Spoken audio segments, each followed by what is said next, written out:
সকাল 9টা থেকে আমরা ব্যবসা প্রতিষ্ঠানে চলে আসি, সন্ধ্যা পর্যন্ত, রাত্রে এসা পর্যন্ত আমরা কিন্তু ব্যবসা করতে থাকি।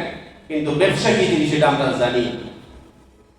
আমাকে ব্যবসা কি জানতে হবে। আল্লাহ মানুষের জন্য ব্যবসাকে হালাল করছেন, ব্যবসার প্রতি আমার রাসূল উৎসাহ করেছেন। কিন্তু কোনটা ব্যবসা কোনটা সুদ, এটা পার্থক্য আমরা করি না। এখন আমরা সুদ দিয়ে ব্যবসাকে মনে করতেছি, ব্যবসাকে সুদ মনে করতেছি।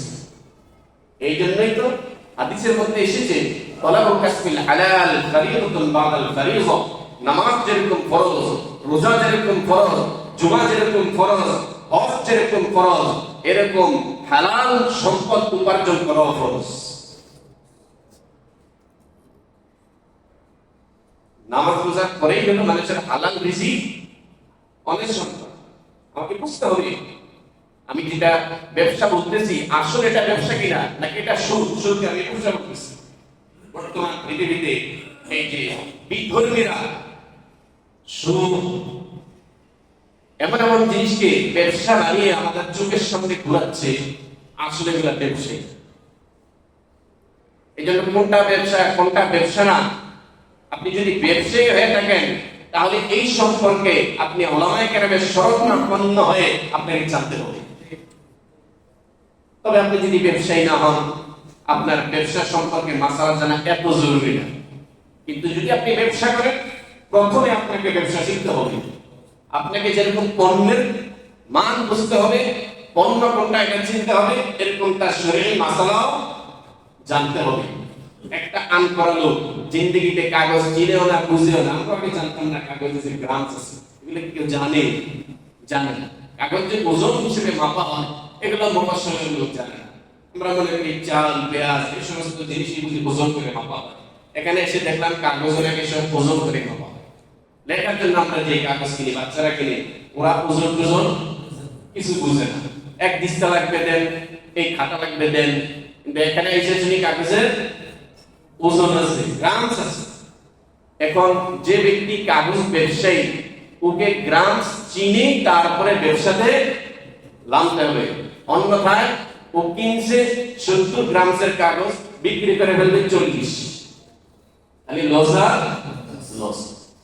এটা তো হলো বাহ্যিক লস, কিন্তু আসল লস হলো পরকালের লস।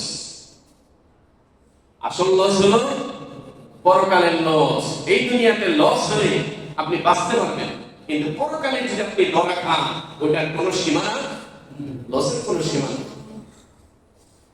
এই জন্য যেরকম ভাবে আপনাকে কাগজ, বাহ্যিক কাগজের মাপ যেরকম চিনতে হয়, এরকম কাগজের ব্যবসার মধ্যে কোনটা হালাল কোনটা হারাম, এটাকে আপনি উলামায়ে কেরামের কাছে গিয়ে আপনাকে চিনতে হবে, আপনাকে বুঝতে হবে। এরকম আপনি হজে যান না, আপনার উপর হজের মাসালা জানাটা জরুরি না। কিন্তু যখনই আপনি হজের নিয়ত করবেন, আপনি হজে যাবেন, তখনই আপনার উপর হজের মাসালা জানাটা এটা ফরজ। যেহেতু আপনি একটা হজে নামবেন, আপনি একটু আগে কাগজ ব্যবসায় নামছেন, আপনাকে কাগজ ব্যবসার মাসালা জানা ফরজ। এখন আপনি হজে নামবেন, আপনাকে হজের মাসালা জানা ফরজ। আপনার উপর নামাজ নেই, আপনার ব্রেন নেই। যার ব্রেন নাই ওর উপর নামাজ নেই, ওর কোন পার্থক্য সূচনা সে করতে পারে, সময় বুঝে না, কিছু বুঝে না। কিন্তু যখনই আপনার উপর নামাজ ফরজ হবে, তখনই আপনাকে নামাজের মাসালা জানা বাধ্যতামূলক।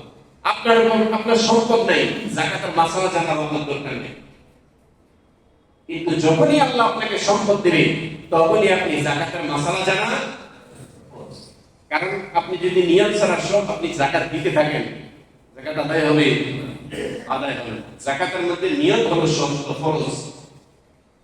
এটা যে আমি যাকাত দিতেছি, এই নিয়ত করা, যে কাজটা আমি করব ওই কাজের জ্ঞান অর্জন করা আমার জন্য